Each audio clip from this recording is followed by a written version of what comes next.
Sarah Martinez had always been different from other military nurses. While her colleagues focused on healing, she studied every weapon that came through the medical tent. Her father, a retired Marine, had taught her to shoot before she could properly ride a bike. Her brothers were all in special forces, but Sarah chose medicine, believing she could save more lives with bandages than bullets. The forward operating base in Afghanistan sat like a concrete island in an ocean of sand and danger. Sarah had been deployed here for 8 months, treating wounded soldiers who came back from missions that she only heard whispers about. The Navy SEALs were the most secretive of all. They arrived bleeding and left without a word. Lieutenant Commander Jake Sullivan was different. The SEAL team leader always thanked her personally after she patched up his men. His team of 6 had become regular visitors to her medical station. There was Rodriguez, the demolitions expert who joked through his pain. Martinez, the sniper who spoke in whispers. Johnson, the communications specialist who always asked about her family back home. On this particular morning, Sarah was organizing medical supplies when the alarm sounded. Enemy contact. She had heard it countless times before, but something felt different. The radio chatter was more frantic. The helicopters took off faster than usual.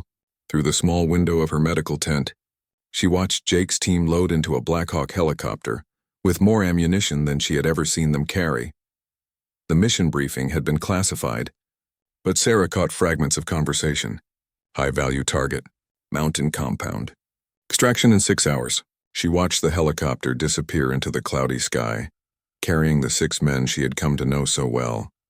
Hours passed with no word. Sarah treated minor injuries from other units, but her mind kept wandering to Jake's team.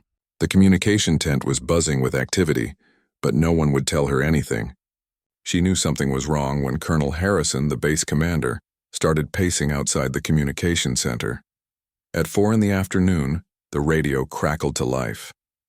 Sarah was close enough to hear the panic in the voice coming through the speaker. Base, this is Alpha Team, we are surrounded. Repeat, we are surrounded. Heavy casualties. Request immediate extraction. Sarah's hands froze as she was cleaning a soldier's minor cut. The voice belonged to Rodriguez, but it was strained, desperate. She had never heard fear in his voice before. Alpha Team, extraction is impossible. Enemy has anti-aircraft weapons. You need to find another way out, came the reply from base command. For the next 2 hours, Sarah listened to fragments of radio communication. The team was trapped in a compound on a mountainside. They were running low on ammunition. 3 men were seriously wounded. The enemy had them completely surrounded. As darkness fell, Sarah made a decision that would change everything. She gathered medical supplies and approached Colonel Harrison. Sir, I request permission to join the rescue operation. The colonel looked at her like she had lost her mind. Nurse Martinez, you're not combat personnel. The answer is no. With respect, sir, they need medical attention immediately. Every minute we wait increases the chance we'll lose them. The answer is still no. We're working on a solution. But Sarah knew there was no solution. She had heard the radio chatter. Every rescue attempt had failed. The enemy had taken control of the entire area around the compound. Jake's team was going to die unless someone did something immediately. That night, Sarah couldn't sleep. She kept thinking about Rodriguez's joke from last week. Martinez showing her pictures of his daughter. Johnson asking about her nursing school stories. These weren't just soldiers to her anymore. They were friends. They were good men who had saved countless lives during their missions. At 2 in the morning, Sarah made the most dangerous decision of her life. She grabbed her medical bag and walked toward the motor pool. The base was quiet except for the guards at their posts. She had watched the mechanics work on the vehicles enough times to know how to start them. The Humvee started on the first try. Sarah drove slowly toward the main gate, her heart pounding so hard she thought it might wake the entire base. The guard looked suspicious but recognized her as the base nurse. Medical emergency off base, she told him. It wasn't exactly a lie. 20 minutes later, Sarah was driving through the Afghan countryside in the middle of the night, completely alone. She had never been so terrified in her life. Every shadow could hide an enemy fighter. Every sound could mean death. But she kept driving toward the coordinates she had memorized from the radio communications. The mountain road was barely more than a dirt path. Sarah's Humvee struggled up the steep incline, headlights cutting through the darkness. She had to stop several times when the path became too narrow or too steep. Each time she stopped, she listened for gunfire or voices. The silence was almost worse than the sounds of battle would have been. As she got closer to the compound, Sarah could see the glow of fires in the distance. The smell of smoke and gunpowder filled the air. She parked the Humvee behind a large rock formation about half a mile from the compound and grabbed her medical bag. From here, she would have to go on foot. The climb up the mountainside was brutal. Sarah's nursing uniform was not designed for mountain warfare. Rocks cut through her boots. Thorns tore at her clothes. But she kept climbing, driven by the image of Jake's team lying wounded and surrounded. When she finally reached a position where she could see the compound, Sarah's heart sank. The building was surrounded by at least 30 enemy fighters. Vehicles with mounted machine guns blocked every exit. Jake's team was trapped inside what looked like a stone fortress built into the mountainside.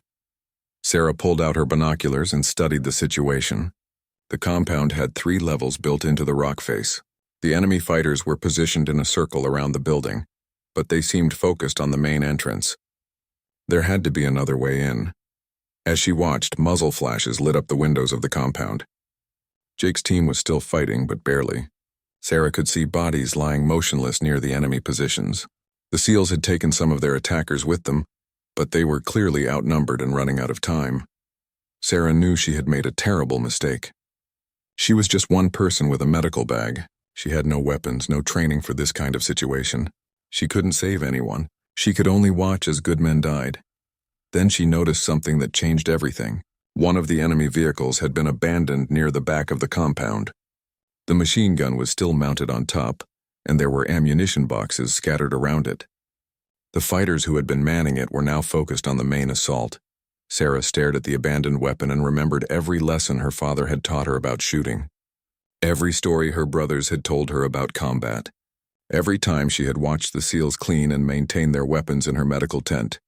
She was going to save her friends, or die trying. Sarah crawled down the mountainside toward the abandoned vehicle, every movement calculated to avoid detection. The machine gun mounted on the truck was an M240, a weapon she had seen countless times in the arms room back at base. Her father had made sure she knew how to operate every major military weapon by the time she turned 18. The enemy fighters were completely focused on the compound. Their attention was fixed on the stone building where Jake's team had taken shelter. Sarah could hear their voices calling out to each other in a language she didn't understand. But their body language told the story. They were confident.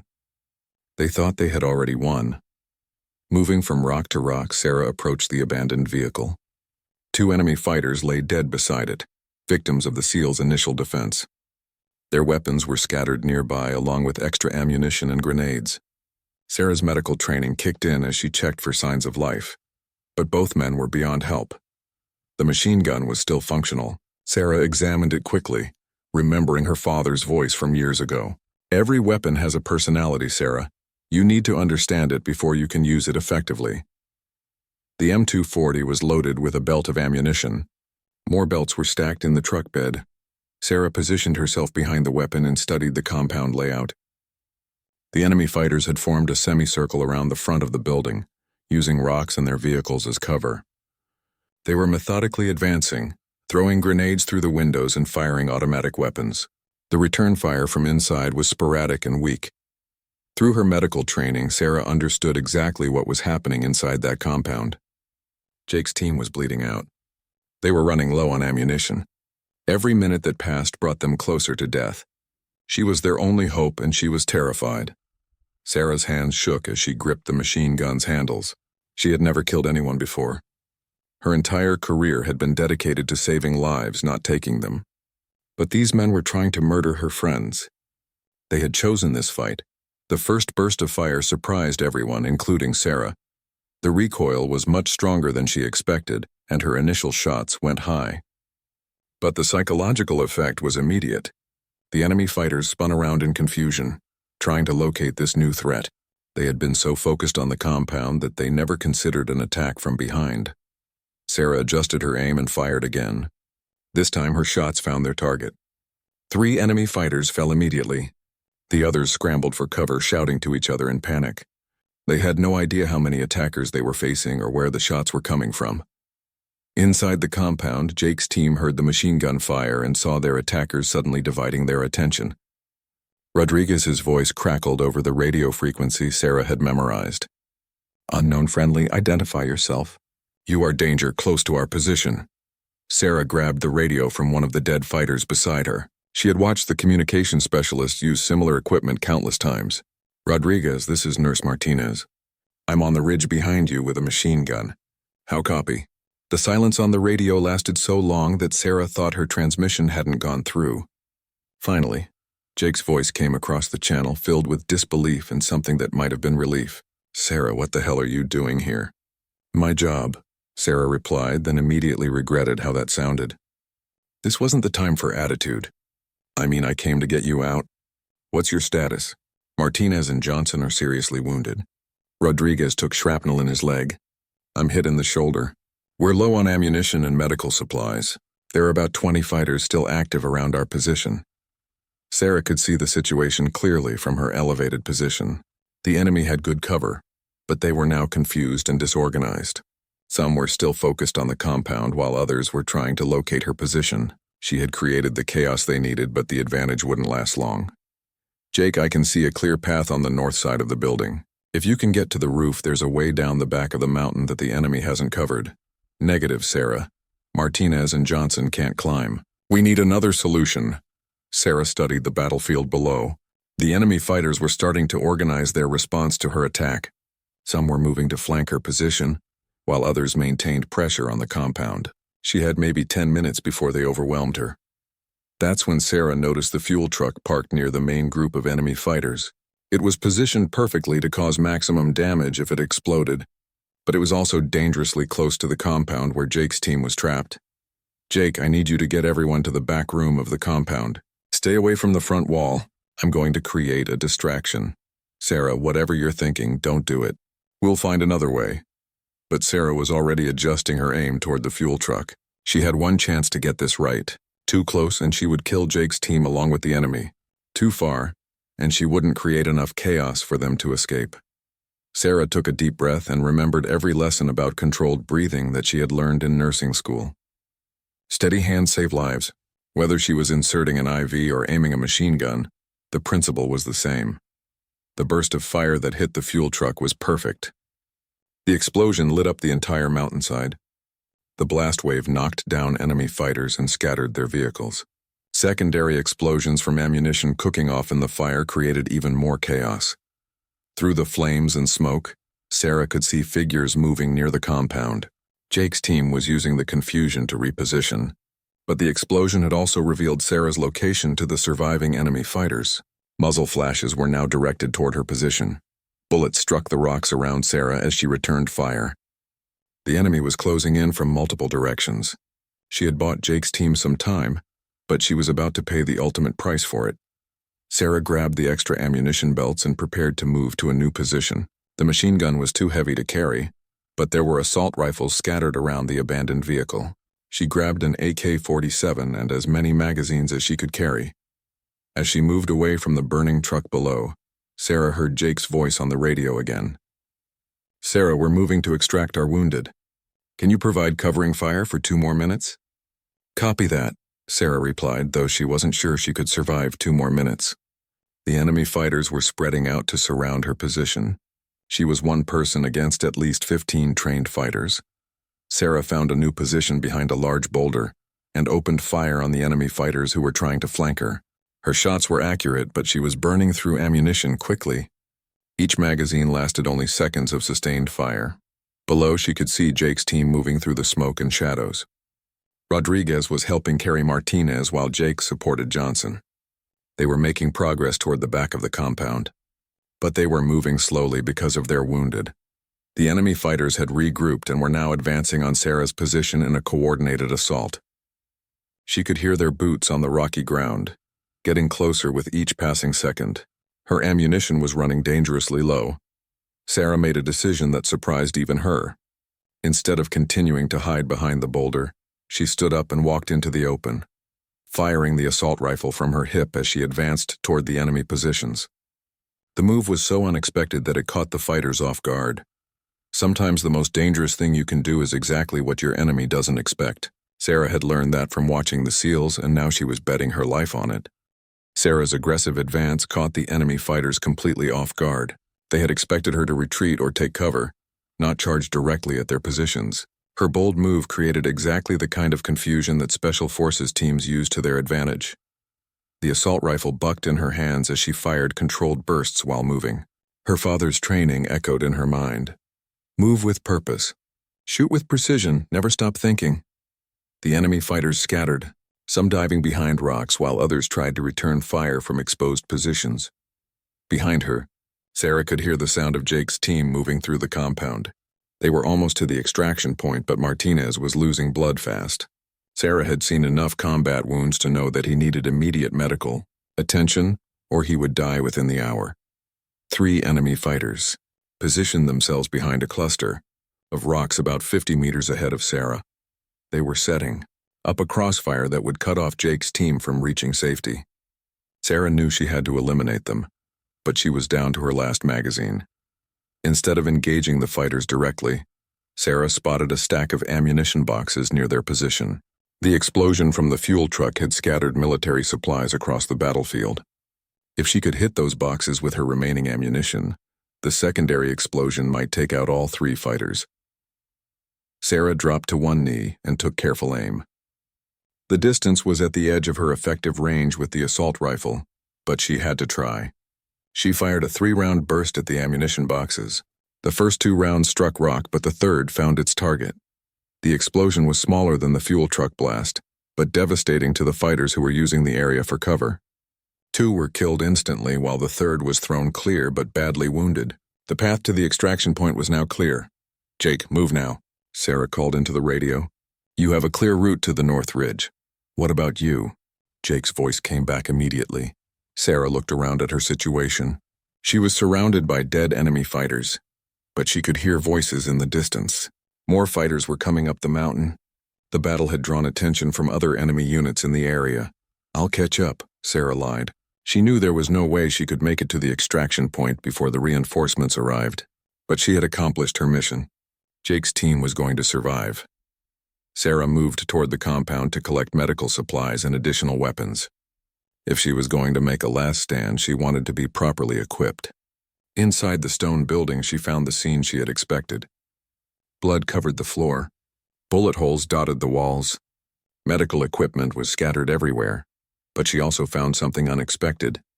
The compound wasn't just a random building. It was an arms depot.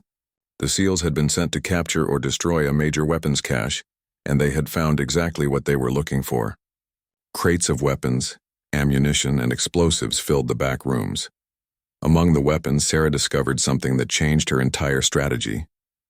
A shoulder-fired missile launcher, complete with 2 rockets. She had never used one before, but she had watched demolitions experts train with similar weapons. The principle was simple: point, pull trigger, run. The sound of vehicles approaching confirmed what Sarah already knew. Enemy reinforcements were arriving in force. Through the compound windows, she could see headlights winding up the mountain road. At least 6 trucks loaded with fighters were heading directly for her position. Sarah made a decision that would have shocked her 6 months ago. Instead of trying to escape, she was going to destroy the entire weapons depot. The explosion would eliminate a major enemy resource and cover Jake's team's withdrawal. It would also probably kill her, but that was a price she was willing to pay. She began setting charges throughout the compound using the explosives she found in the weapons cache. Her medical training had taught her to be methodical and precise, skills that served her well when working with dangerous materials. Each charge was placed for maximum effect. As she worked, Sarah could hear Jake's team moving through the darkness outside. They were making good progress toward the extraction point, but Martinez was getting weaker. Rodriguez was practically carrying him while Johnson limped along with Jake's support. The enemy reinforcements had reached the base of the compound. Sarah could hear them organizing outside, planning their assault. They had no idea that she was turning their own weapons depot into a massive bomb. Sarah positioned herself near a window overlooking the main approach to the compound. The missile launcher was loaded and ready. The demolition charges were set with a 10-minute timer. All she had to do was hold off the enemy assault until the charges detonated. The first enemy fighters came through the main entrance exactly as Sarah expected. She had left that route deliberately open to funnel them into a killing zone. The assault rifle she had taken from outside was positioned to cover the entrance, while the missile launcher was aimed at the vehicle still approaching up the mountain road. When the first truck came into range, Sarah fired the missile. The rocket streaked through the darkness and struck the vehicle dead center. The explosion sent burning debris across the mountainside and blocked the road for the vehicles behind it. The enemy, fighters inside the compound, immediately located Sarah's position and began concentrating their fire on her window. Bullets shattered the stone around her as she ducked for cover. She was trapped in the room with no way out, but Sarah had planned for this. She had rigged the room with grenades attached to tripwires. When the enemy fighters tried to storm her position, they would trigger the explosives. It was a suicide trap, but it would buy Jake's team the time they needed. Through the gunfire, Sarah heard Jake's voice on the radio one last time. "Sarah, we've reached the extraction point. A helicopter is inbound for pickup. What's your status?" Sarah looked at the timer on the demolition charges. 3 minutes remaining. The enemy fighters were preparing to assault her room. She could hear them positioning outside the door. "Jake, you need to get that helicopter away from here immediately. I'm about to bring down this entire mountain." "Negative. We're not leaving without you." "That's an order, Lieutenant Commander." Sarah surprised herself with the authority in her voice. "You have wounded men who need immediate medical attention. Get them to safety." "That's your mission now." The silence on the radio told Sarah that Jake understood what she was really saying. This was goodbye. Sarah picked up the second missile and prepared to make her final stand. The enemy fighters were about to breach her room, but she still had one rocket left. If she was going to die, she was going to take as many of them with her as possible. The timer showed 2 minutes when the door exploded inward. Enemy fighters poured through the opening, triggering Sarah's tripwire grenades. The explosions filled the room with smoke and debris, but some fighters made it through. Sarah fired the missile at point-blank range into the group of fighters. The explosion in the confined space was devastating, but it also brought down part of the ceiling. Sarah was buried under stones and debris, her body broken but still alive. As consciousness faded, Sarah could hear the sound of a helicopter lifting off in the distance. Jake's team had made it to safety. Her mission was complete. The demolition charges detonated 30 seconds later, turning the entire weapons depot into a crater and sending a pillar of fire into the night sky that could be seen for miles. Sarah Martinez, the nurse who had become a warrior, disappeared in the blast that saved her friends and destroyed a major enemy stronghold. But her story was far from over. Sarah woke up in complete darkness, buried under tons of rubble and stone. Every part of her body screamed in pain, but she was alive. The explosion had brought down the entire front section of the compound, creating a pocket of space that had protected her from the worst of the blast. Her left arm was broken. Her ribs felt cracked. Blood covered her face from a head wound. But Sarah's medical training kicked in immediately. She began a systematic assessment of her injuries, working by touch in the absolute darkness. Nothing was immediately life-threatening, but she needed to get out of this tomb before infection or dehydration killed her. The sound of voices above told Sarah that she wasn't alone.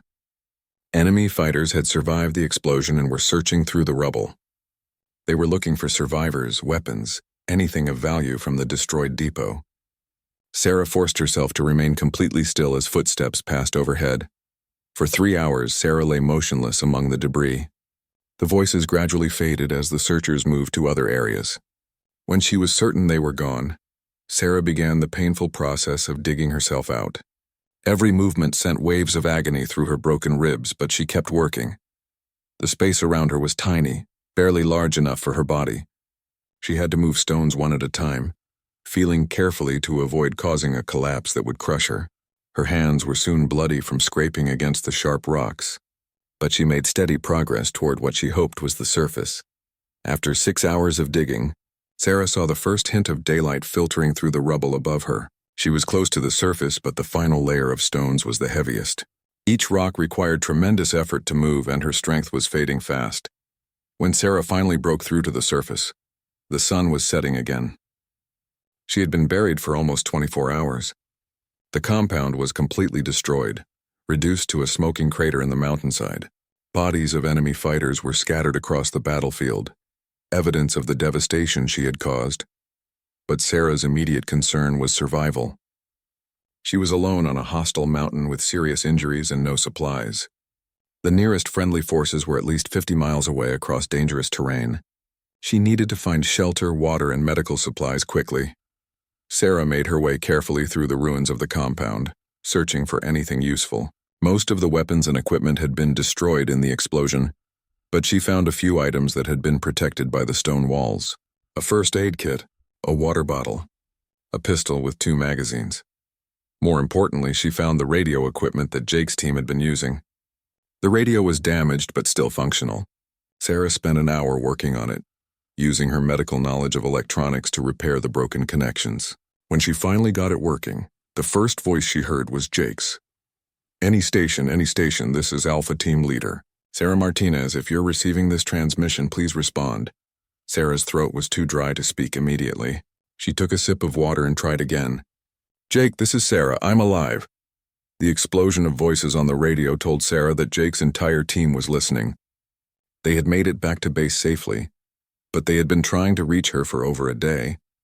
The joy in their voices was almost overwhelming. Sarah, what's your status? Are you injured? Jake's professional training took over the emotional relief.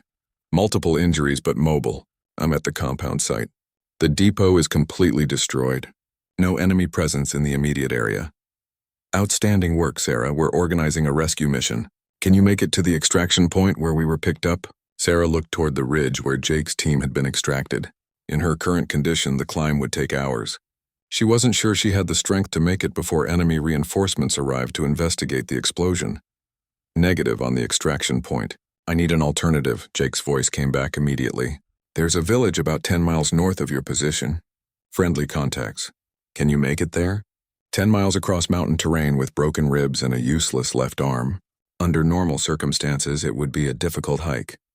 In her current condition, it might be impossible. But staying at the compound site meant certain death when enemy forces returned in strength. I'll try, Sarah replied. Give me the contact information for the village. As Jake provided the details, Sarah gathered her limited supplies and prepared for the most difficult journey of her life. The sun was setting, which meant she would be traveling in darkness. But it also meant she was less likely to be spotted by enemy patrols. Sarah began her descent from the compound ruins, moving carefully to avoid loose rocks that might start a landslide. Every step sent pain through her broken ribs, but she forced herself to maintain a steady pace. She had survived the explosion and the burial. She wasn't going to die from a 10-mile walk. The first hour was the worst. Sarah's body protested every movement, and she had to stop frequently to rest. But gradually, the pain became manageable. Her medical training had taught her about the body's ability to adapt to trauma. She was running on adrenaline and determination. As she walked through the darkness, Sarah reflected on how much her life had changed in just 2 days. She had gone from being a military nurse to a combat veteran. She had killed enemy fighters and destroyed a major weapons depot. She had saved the lives of 6 Navy SEALs through actions that would have been unthinkable to her just a week ago. The terrain was brutal.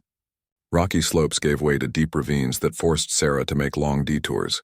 Stream crossings soaked her already tattered uniform. Thorns and sharp rocks continued to tear at her skin, but she kept moving north, guided by the stars her father had taught her to read. Around midnight, Sarah heard the sound she had been dreading. Helicopters in the distance moving toward the compound site. Enemy forces were arriving to investigate the explosion. If she had stayed at the compound, she would have been captured or killed. The helicopter sounds motivated Sarah to increase her pace despite the pain. She needed to put as much distance as possible between herself and the compound before the enemy started searching the surrounding area. They would eventually discover that someone had survived the explosion. By dawn, Sarah estimated that she had covered about 6 miles. She was exhausted, dehydrated, and in constant pain, but she was still free and still moving toward safety. The village should be visible from the next ridge. When Sarah crested the hill, she could see smoke rising from cooking fires in the valley below. The village was exactly where Jake had said it would be. But between her and safety was a military checkpoint. Enemy soldiers were stopping and searching everyone who entered or left the village. Sarah studied the checkpoint through the damaged binoculars she had salvaged from the compound. There were at least 8 soldiers checking identification and searching vehicles. They were clearly looking for someone, and Sarah had a feeling that someone was her. The checkpoint made a direct approach impossible, but Sarah noticed something that gave her hope. There was a market day happening in the village. Crowds of people were moving in and out despite the checkpoint. If she could disguise herself and blend in with the crowd, she might be able to reach the friendly contacts Jake had mentioned. Sarah spent an hour watching the patterns of movement around the checkpoint. The soldiers were thorough but not particularly alert. They seemed to be going through the motions rather than conducting a serious manhunt. That gave her an advantage. Using mud and blood, Sarah disguised her military uniform to look like civilian clothes. She pulled her hair back and covered her head with a piece of cloth torn from her shirt. From a distance, she might pass for a local woman heading to market. The approach to the checkpoint required Sarah to cross open ground where she would be visible to the soldiers. But she had noticed that the guards were distracted every time a large group of people approached. If she timed her approach correctly, she could blend in with a crowd of villagers. Sarah waited for the right moment, then began walking toward the checkpoint behind a group of women carrying baskets to market. She kept her head down and tried to match their pace and posture. Her heart pounded as she got closer to the armed guards. When her turn came to pass through the checkpoint, Sarah handed over identification papers she had taken from one of the dead fighters at the compound. The soldier looked at the papers, then at Sarah's face. For a moment, she thought he was going to recognize her as a foreign military member.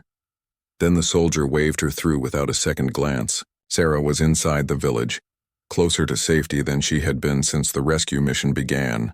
But she still had to find the friendly contacts and arrange for extraction without being discovered by enemy sympathizers who might be watching. The hardest part of her journey was still ahead. Inside the village, Sarah found herself in a maze of narrow streets and crowded market stalls. The smell of cooking food and spices filled the air, but she couldn't let herself be distracted by hunger. Enemy soldiers were patrolling the streets, and she needed to find Jake's contact quickly. According to the information Jake had given her, she needed to find a tea shop run by a man named Hassan. The shop was supposed to be near the village center, marked by a blue door with brass fittings. But every door seemed to be blue, and Sarah was starting to attract attention from curious villagers. A young boy approached Sarah and spoke in broken English. "You are hurt, lady. You need doctor." He had noticed the blood on her face and the way she was favoring her broken ribs. Sarah shook her head and tried to move away, but the boy followed her. "My uncle is doctor, very good. He helped American soldiers before." The word American made Sarah freeze. If this boy knew she was American, others might know as well. But he might also be connected to Jake's contact network. She decided to take the risk. "I'm looking for Hassan's tea shop," Sarah said quietly. The boy's eyes lit up with understanding. "You are friend of soldiers? Hassan is my grandfather. Come, I take you." The boy led Sarah through a series of winding alleys that avoided the main streets where enemy patrols were most likely to be found. They passed through courtyards where women were washing clothes and children were playing. Sarah tried to look casual, but she was constantly scanning for threats. Hassan's tea shop was tucked away in a small courtyard that was almost invisible from the main road. The blue door was exactly as Jake had described, and Sarah could smell the distinctive aroma of cardamom tea coming from inside. The boy knocked on the door in a specific pattern that was clearly a code. An elderly man with kind eyes and weathered hands opened the door. He took one look at Sarah and immediately ushered her inside. "You are the nurse who saved the SEAL team," he said in excellent English. "We have been expecting you." Hassan's tea shop was a front for a much larger operation. Behind the main room was a sophisticated communication center and medical facility. Sarah learned that Hassan had been helping Allied forces for over 10 years, providing intelligence and safe passage for soldiers and civilians. "Your SEAL team leader contacted us through secure channels," Hassan explained as he began treating Sarah's injuries. "He described what you did at the compound. You are either very brave or very foolish." "Probably both," Sarah admitted as Hassan cleaned the wound on her head. The old man's medical skills were impressive, and she began to relax for the first time in days. But their moment of safety was interrupted by urgent knocking at the door. Hassan's grandson entered with alarming news. "Grandfather, enemy soldiers are searching house by house. They are looking for an American woman. They will be here within the hour." Hassan's expression became grim. The enemy had discovered that someone had survived the compound explosion. and they were conducting a systematic search of the entire area. Sarah couldn't stay in the village without putting Hassan and his family at risk. "There is a way out," Hassan said, "but it is dangerous. Tonight, a supply convoy travels to the Pakistani border. The drivers are friendly to our cause. You could hide in one of the trucks."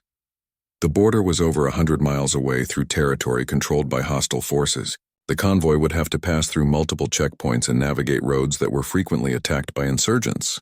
But it was Sarah's best chance of reaching safety. As Hassan prepared false documentation for Sarah, his radio crackled with an urgent message. Jake's voice came through the encrypted channel, reporting that a major enemy offensive was being planned for the region. The compound explosion had triggered a massive military response, and friendly forces were being evacuated from forward positions. "Sarah, if you're receiving this, you need to know that the situation has changed dramatically," Jake's voice continued. "The enemy is moving a large force toward your area. Any extraction attempt will be impossible for at least a week." Hassan translated the military terminology for Sarah's benefit.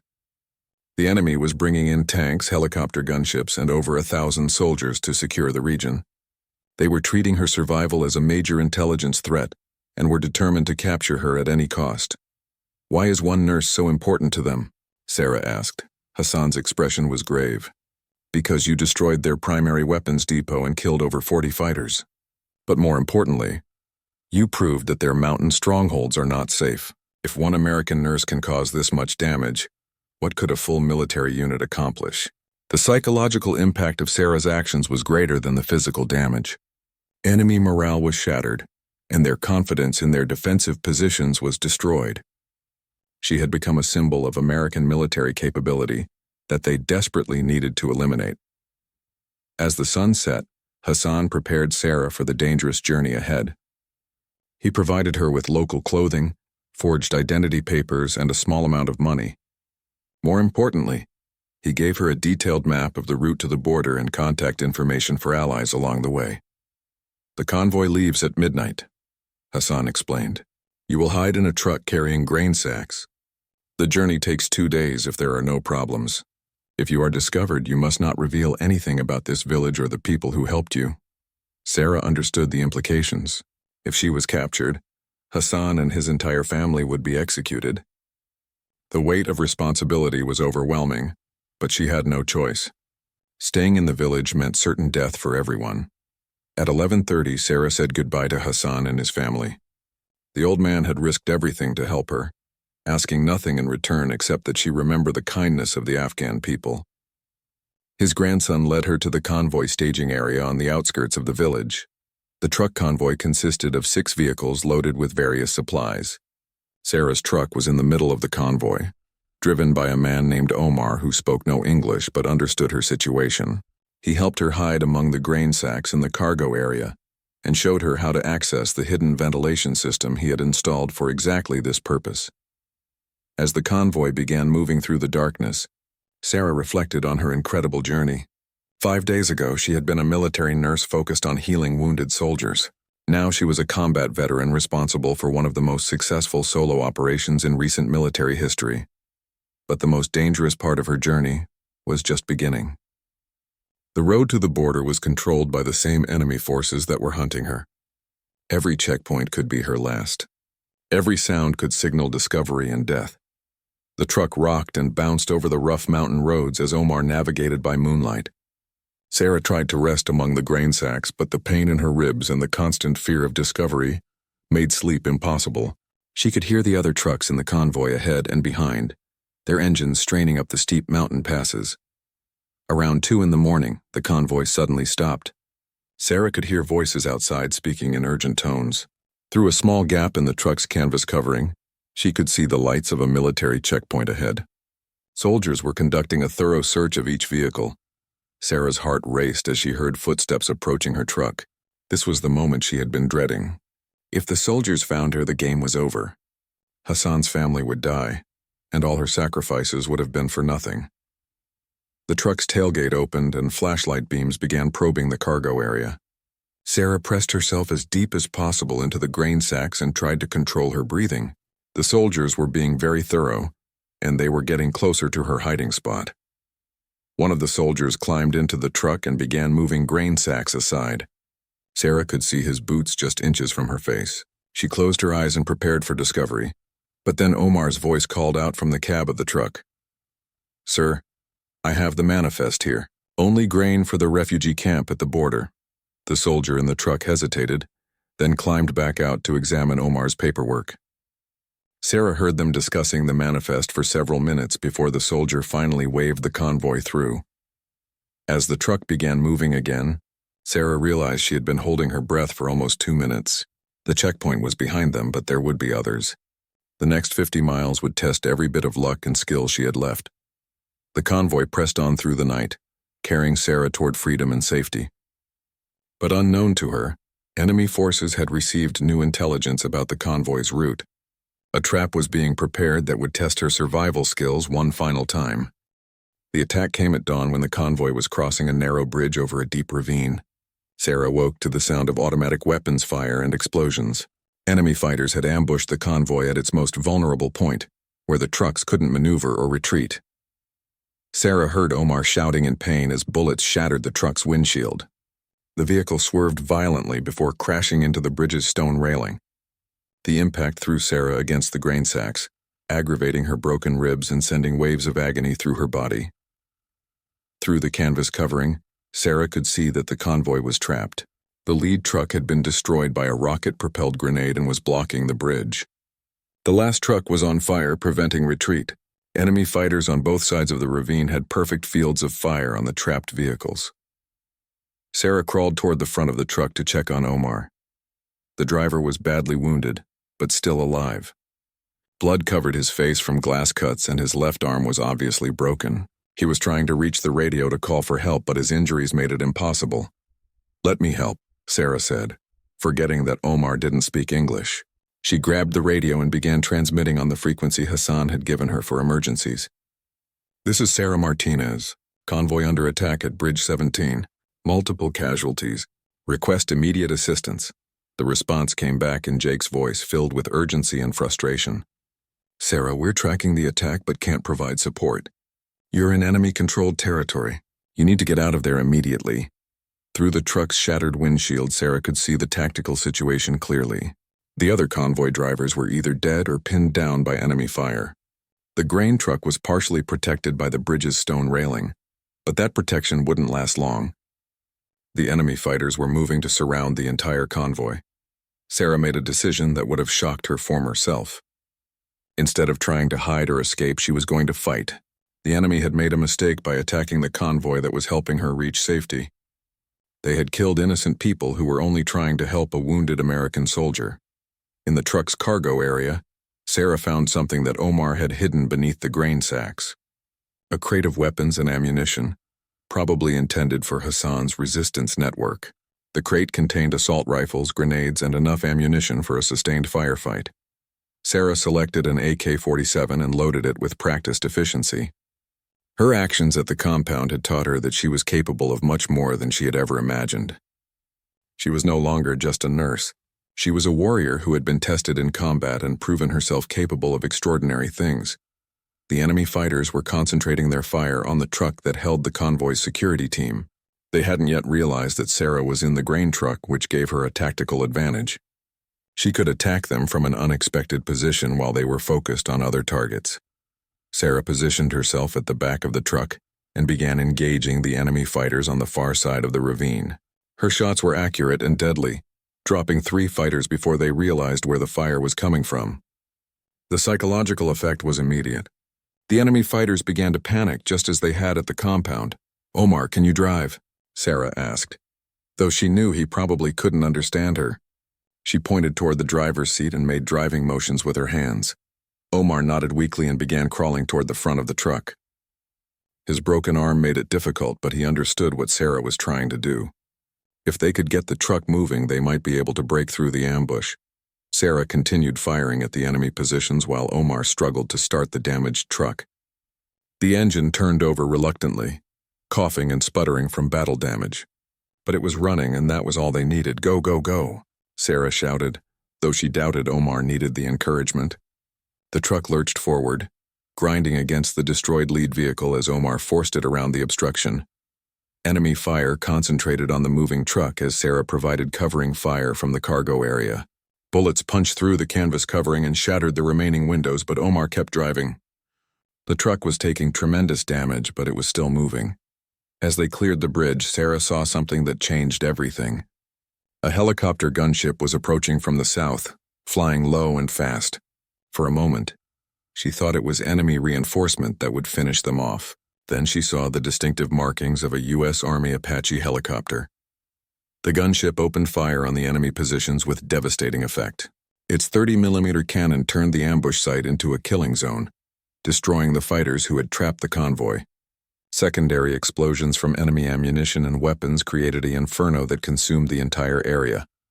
Omar managed to drive the damaged truck about a mile from the bridge before the engine finally died. Steam poured from the radiator, and oil leaked from multiple holes in the engine block. But they had escaped the ambush and friendly forces were in the area. The Apache helicopter landed in a clear area near the disabled truck. Sarah watched as a familiar figure jumped out of the aircraft and ran toward her position. It was Jake, leading a rescue team that had been searching for her since the convoy attack began. "Sarah," Jake called as he reached the truck. "Are you injured? What's your status?" Sarah climbed out of the cargo area, her legs shaky from adrenaline and exhaustion.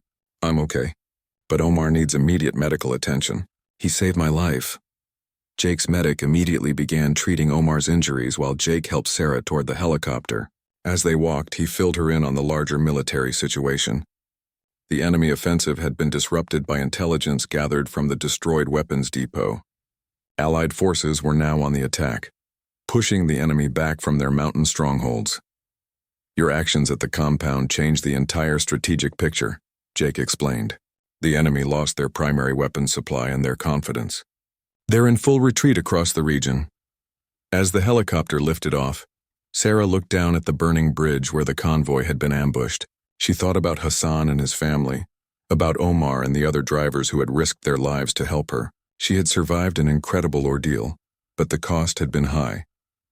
The flight to the main base took only 20 minutes, but it felt like hours to Sarah. She was finally safe, but she was also forever changed.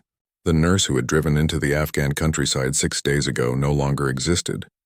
In her place was a woman who had faced the worst that war could offer and emerged victorious. At the base hospital, Sarah was treated for her injuries and debriefed by military intelligence officers. Her actions had indeed disrupted a major enemy operation and saved countless Allied lives. But more importantly, she had proven that ordinary people could accomplish extraordinary things when motivated by love for their friends and duty to their country. Jake and his team visited Sarah during her recovery. Martinez had survived his wounds and would make a full recovery. Johnson was walking with a cane but would return to duty. Rodriguez joked that Sarah had shown them how a real warrior fought. "You saved our lives," Jake said simply. "We owe you everything." Sarah looked at the men she had risked everything to save. They were more than fellow soldiers now. They were family. They had been through something together that would bond them forever. 3 weeks later, Sarah was awarded the Silver Star for her actions at the compound and during the convoy ambush. She was the first military nurse to receive such a high combat decoration in over 50 years. The ceremony was attended by senior military officials and members of Congress.